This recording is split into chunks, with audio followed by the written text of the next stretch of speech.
हमारे चैनल में आपका स्वागत है। आज हम 7 ऐसे लोगों की जिंदगी के बारे में बात करेंगे जो भगवान में विश्वास नहीं रखते थे और उनका अंत दर्दनाक हुआ।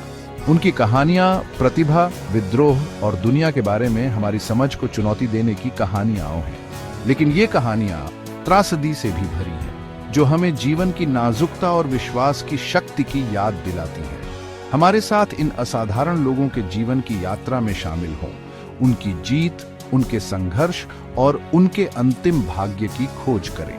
प्रसिद्ध लेखकों से लेकर जमीन तोड़ने वाले वैज्ञानिकों तक हर कहानी मानवीय स्थिति और बिना विश्वास के जीवन जीने के परिणामों की एक झलक पेश करती है। हम उनकी प्रतिभा, उनके विश्वासों के प्रति उनकी अटूट प्रतिबद्धता और एक ऐसी दुनिया में उनके सामने आई चुनौतियों को देखेंगे जो अक्सर उन लोगों के प्रति शत्रुतापूर्ण होती है, जो एक उच्च शक्ति के अस्तित्व पर सवाल उठाने का साहस करते हैं। लेकिन अंततः हमारे पास एक गहरा सवाल होगा, क्या उनके अविश्वास ने उनके दुखद अंत में योगदान दिया, या वे बस उसी अप्रत्याशित भाग्य के अधीन थे जो हम सभी को नियंत्रित करता है। क्रिस्टोफर हिचेन्स, ब्रिटिश अमेरिकी लेखक और पत्रकार, अपनी तीक्ष्ण बुद्धि, अपनी जबरदस्त बुद्धि और अपने कट्टर नास्तिकता के लिए प्रसिद्ध थे। वे शब्दों के योद्धा थे, अपनी कलम को धर्म और अंधविश्वास के खिलाफ तलवार की तरह चलाते थे। उन्होंने एक दिव्य रचनाकार की धारणा को चुनौती देते हुए उग्र जुनून के साथ बहस की। लेकिन जैसे ही हिचेन्स ने स्वर्ग को चुनौती दी, एक कहीं अधिक कपटी दुश्मन उनके भीतर जड़ें जमा रहा था। एसोफेजियल कैंसर, एक अथक और बेरहम दुश्मन, उसे खाने लगा। जैसे ही उन्होंने अपनी विशेषता दृढ़ता के साथ बीमारी से लड़ाई लड़ी, उन्होंने एक दिलासा देने वाले भगवान के विचार के खिलाफ रेलिंग जारी रखी। इसे एक बौद्धिक बैसाखी के रूप में देखा, जिसे उन्होंने अपनाने से इनकार कर दिया। स्टीफन हॉकिंग, प्रतिभा का पर्यायवाची नाम, ने ब्रह्मांड के बारे में हमारी समझ को फिर से परिभाषित किया। एमियोट्रोफिक लैटरल स्क्लेरोसिस ALS से तबाह एक असफल शरीर के भीतर फंसे उनका दिमाग ब्रह्मांड के माध्यम से उड़ता रहा, ब्लैक होल के रहस्यों और ब्रह्मांड की उत्पत्ति को उजागर करता रहा। हॉकिंग, एक ऐसा व्यक्ति जिसने व्हील चेयर की सीमाओं से आकाश का पता लगाया, उसे एक दिव्य रचनाकार की कोई आवश्यकता नहीं दिखी, ये मानते हुए कि विज्ञान के पास ब्रह्मांड के भव्य डिजाइन के उत्तर हैं। उन्होंने तर्क दिया कि ब्रह्मांड अपने स्वयं के नियमों का एक उत्पाद था, एक आत्मनिहित प्रणाली जो भौतिकी के सुरुचिपूर्ण सिद्धांतों द्वारा शासित होती है। फिर भी अपने जमीनी काम और विशाल बुद्धि के बावजूद हॉकिंग भी अपनी बीमारी के अथक मार्च के आगे झुक गए, जिससे हमें उस ब्रह्मांड में जीवन और मृत्यु के रहस्यों पर विचार करने के लिए छोड़ दिया गया, जिसे उन्होंने इतनी वाक्पटुता से समझाया।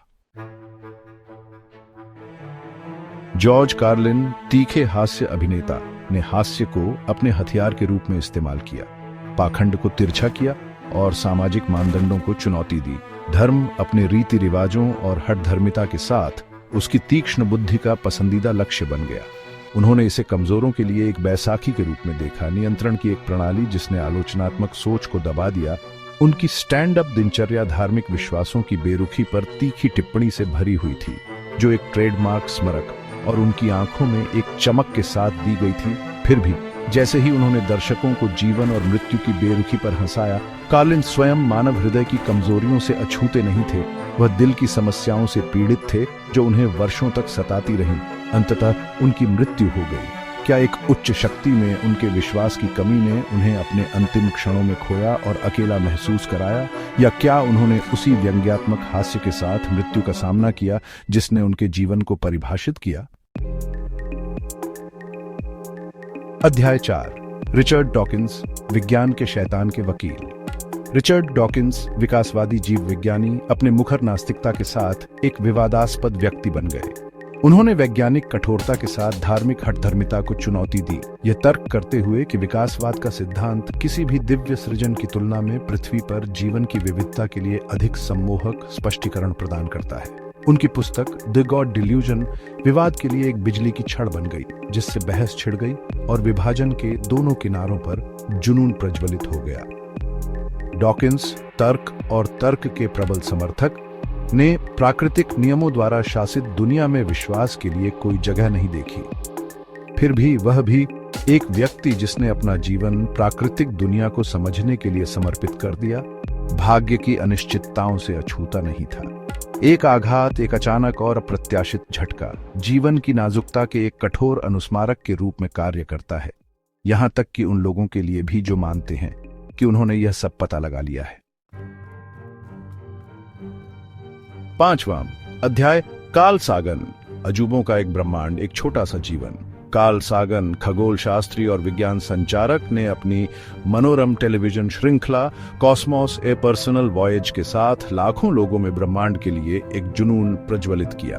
उन्होंने ब्रह्मांड के अजूबों का अनावरण किया, जटिल वैज्ञानिक अवधारणाओं को एक कवि के स्पर्श और विस्मय की बच्चों जैसी भावना के साथ समझाया। सागन, जिन्होंने अपना जीवन अंतरिक्ष की विशालता की खोज में बिताया, उन्हें अलौकिक व्याख्याओं की कोई आवश्यकता नहीं दिखी। उनका मानना था कि ब्रह्मांड प्राकृतिक आश्चर्य का स्थान है जो उन नियमों द्वारा शासित है जिन्हें वैज्ञानिक जांच के माध्यम से समझा जा सकता है। फिर भी अपनी असीम जिज्ञासा और ब्रह्मांड के रहस्यों को उजागर करने के प्रति समर्पण के बावजूद सागन का अपना जीवन माइलोडिस्प्लेजिया, एक दुर्लभ अस्थि मज्जा रोग से दुखद रूप से छोटा हो गया था। सागन जैसा विस्तृत मन भी मानव मृत्यु दर की कठोर वास्तविकताओं से बच नहीं सका। अध्याय 6, सिगमंड फ्रायड, मन का वास्तुकार, मृत्यु दर से प्रेतवाधित। मनोविश्लेषण के जनक सिगमंड फ्रायड ने मानव मन के सबसे अंधेरे कोनों में प्रवेश किया, छिपी प्रेरणाओं और इच्छाओं की खोज की जो हमारे विचारों और व्यवहारों को आकार देती हैं।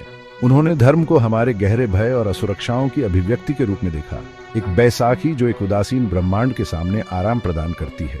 फ्रायड ने तर्क किया कि ईश्वर में विश्वास न्यूरोसिस का एक रूप था, अस्तित्व की चिंताओं से निपटने का एक तरीका। फिर भी जैसे ही उन्होंने मानव मानस का विच्छेदन किया, फ्रायड स्वयं उन चिंताओं से अछूते नहीं थे जिन्हें वे समझाने की कोशिश कर रहे थे। उन्होंने वर्षों तक कैंसर से लड़ाई लड़ी, कई सर्जरी और दर्दनाक उपचार सहे। क्या एक उच्च शक्ति में उनके विश्वास की कमी ने उन्हें अपनी मृत्यु दर के सामने अकेला और भयभीत महसूस कराया, या क्या उन्हें उस विज्ञान के तर्कसंगत सिद्धांतों में सांत्वना मिली जिसका उन्होंने इतनी उत्साह से समर्थन किया था? अध्याय 7, मार्क ट्वेन, अंधेरे में डूबी एक कलम, प्रकाश की तलाश में एक आत्मा।